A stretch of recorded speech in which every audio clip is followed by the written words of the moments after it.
Hey, good morning, Mackinac Island. Yes, and the remainder of the state of Michigan. Love Michigan. Great news for all my listeners in Michigan. You can take the casino and sportsbook with you on vacation in Michigan, right? You're away. You can still have some skin in the game, odds and slots and bets and games on the lake, on the beach, on your boat all summer long, as the Kid Rock Michigan song sings. I'm looking at you, Detroit and Lansing and Kalamazoo.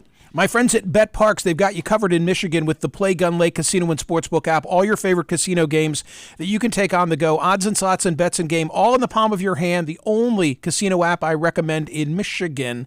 New users, join me now. Get up to a $1,000 casino bonus back if you're not a winner in the first 24 hours. Roulette, Baccarat, Texas Hold'em, all the fun stuff. Progressive slots as well.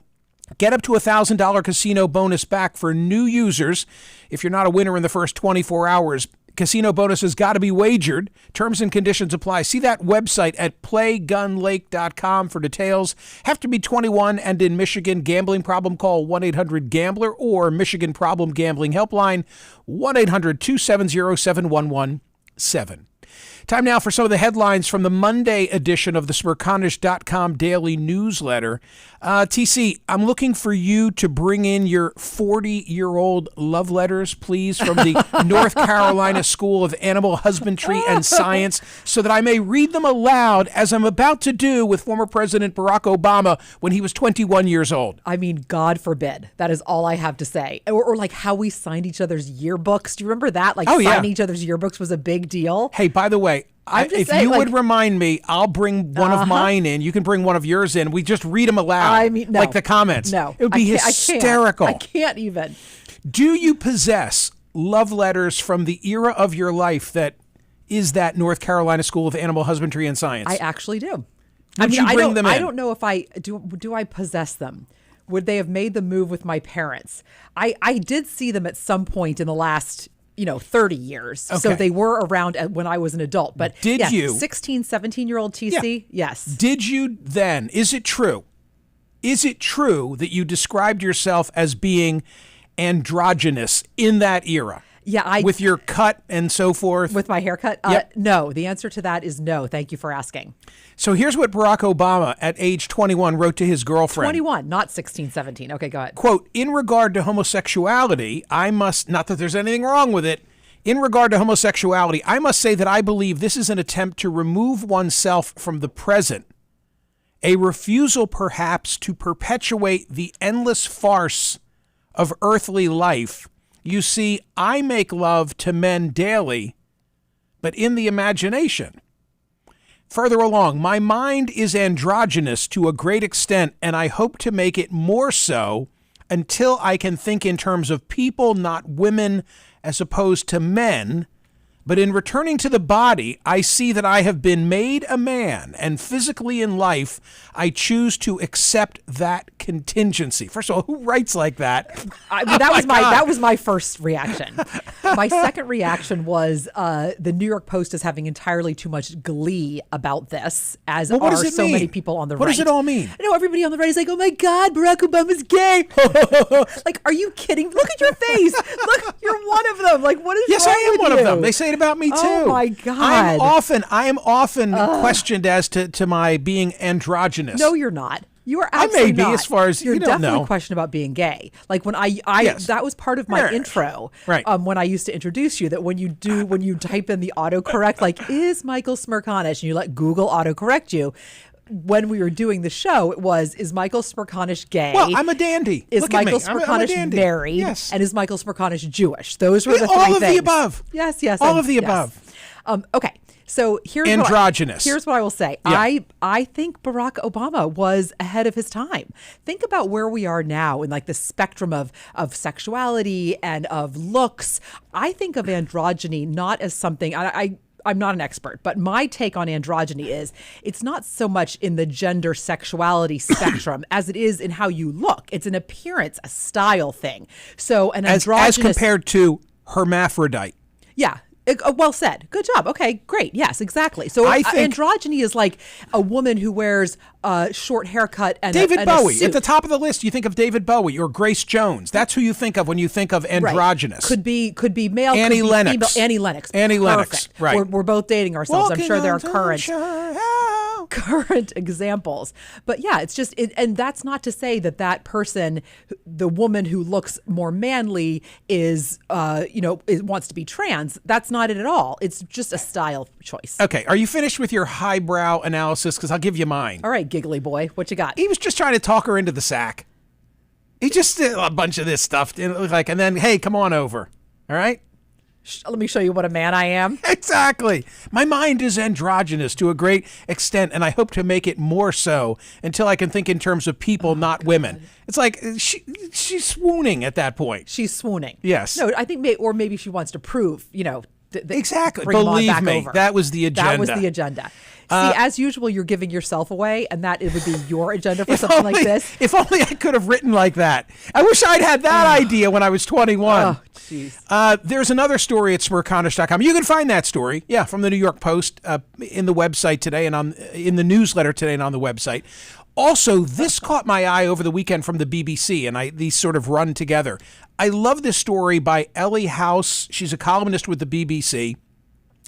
Quote, I realized I was bisexual in my second year of university, but big tech seemed to have worked it out several months before me. We had a conversation here 2 years ago about Target. Yes. And as I recall, it was a story about how women didn't know they were pregnant, but they were getting bombarded with electronic communications from Target for products that a pregnant woman would be interested in. And then all of a sudden they realized they're pregnant. Like, how did Target know this? Do you remember that? I think it was... I think there was a book. It was Charles Duhigg.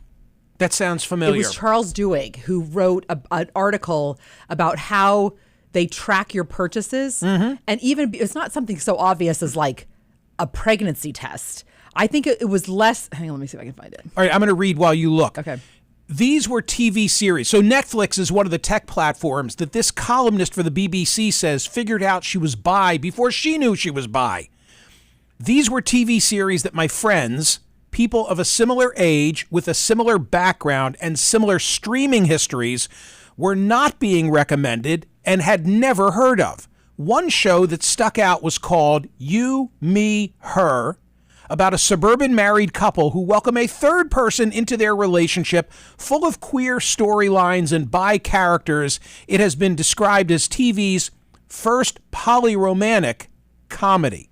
So it's not just Netflix. She says Spotify, then TikTok. After a couple of months on TikTok, I started seeing videos on my feed from bisexual creators.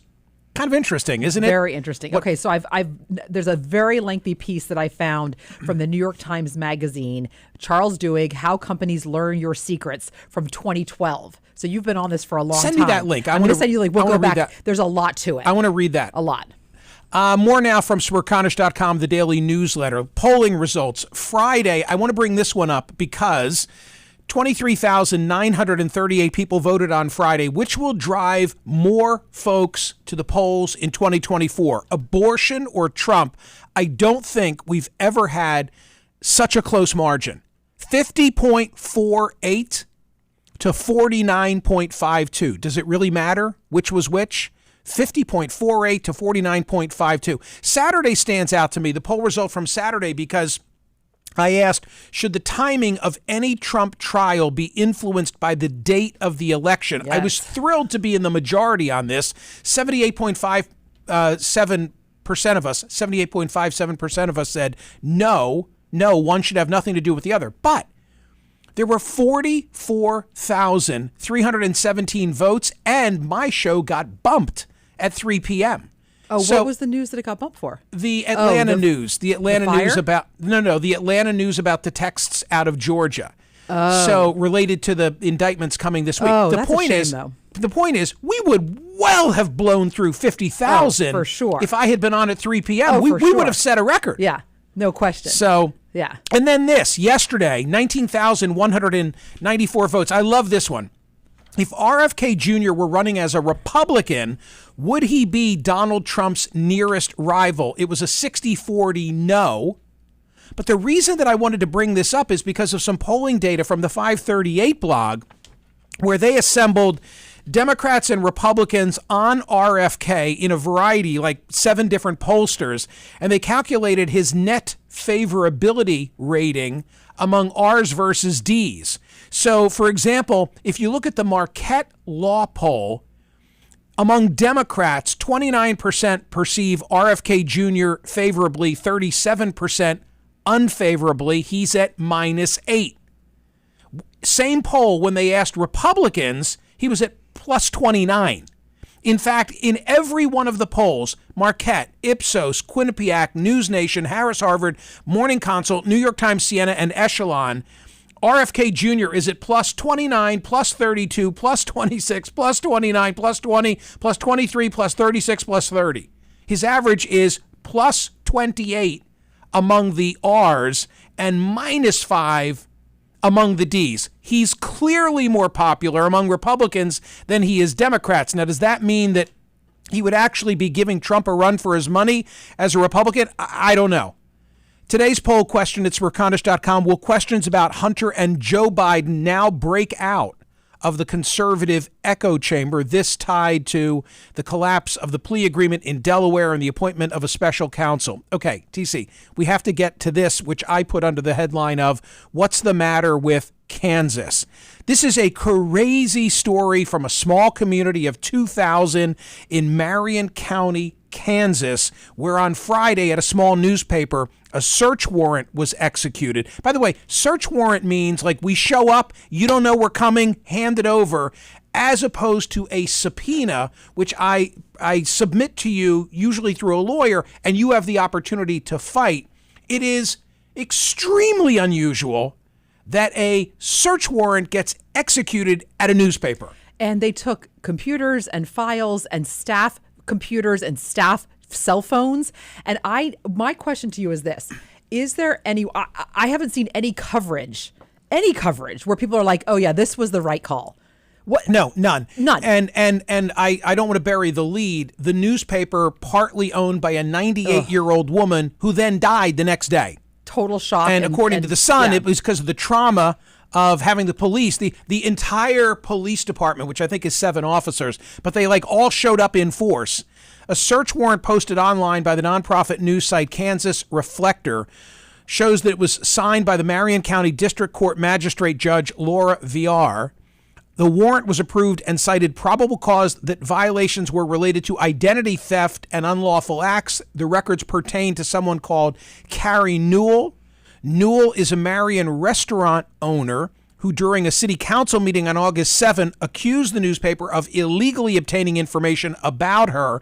It gets a little complicated, but here's the tightest summation that I found. It's from the New York Times. Okay, ready? I absolutely want to hear this. I'm going to read this quickly. Focusing. The dispute over the government record that led to the raid might not have become an issue if not for a tip that came after a meet and greet held August 2nd for the local Congressman Jake LaTurner at Carrie's Kitchen, an establishment owned by Carrie Newell, a local restaurateur. Ms. Newell asked the police chief to remove Mr. Meyer and a reporter, Phyllis Zorn, from the event, saying she didn't want them in attendance. She didn't want the reporters there. After the newspaper published an article about that episode, Ms. Zorn received a private message on Facebook, Mr. Meyer said, from someone who shared a letter to Ms. Newell from the Kansas Department of Revenue. It detailed steps she needed to take to restore her driver's license, which had been suspended after a drunken driving citation. So she got outed. Okay. Apparently, like, she didn't want the reporters at the event. Right. Now she gets outed as having a DUI or some such thing in her past. Okay. Last Monday, Ms. Newell appeared at a city council meeting seeking approval to operate a liquor serving establishment. She accused the newspaper at the meeting of illegally obtaining the letter and giving it to a councilwoman. Mr. Meyer, the newspaper guy, said the newspaper had not shared the document. He added that Ms. Newell had later told the newspaper that the release of the information might have been related to her ongoing divorce proceedings. Maybe it had to do with the divorce that this comes to light. A search warrant was issued roughly an hour before the search on Friday morning, yada, yada, yada. The point is, they never wrote the story. This was a search warrant. Was she trying to keep that out of the news? And now, boy, has that completely gone the other way. That's exactly right. To talk about the law of unintended consequences. Oh, my goodness. So this woman who's the restaurateur never she didn't wanted want the this. town to know. Now the world knows. Now the world knows. And of course, and journalists across the country are now joining forces in support of this local newspaper, helping them publish and so forth. Wow. Because it is so unusual that a search warrant would have been carried out in this fashion. And there's a federal law that rules against it. Okay, Wow. Moving now from Middle America to the West Coast, San Franciscans having sex in robo-taxis. Oh, by the way, a little less interesting, but nonetheless a story you need to know, and I have it very prominent in the newsletter today. Federal workers in San Francisco at the federal building have been told not to show up for work, to work from home because the environment is so dangerous. Federal workers, it's a total capitulation, and I want to do a segment on it this week to learn more about the federal building in San Francisco. But as we are winding our way through the other headlines at Smerconish.com, this is autopilot cars now, very much on the road in San Francisco. Meaning like a car with no driver. Car with no That's driver. the point. Car with no driver. So you get in the back, then like anything goes. Quote, "We got in and just got straight to it," said Megan, who got into the cruise wearing nothing but a robe.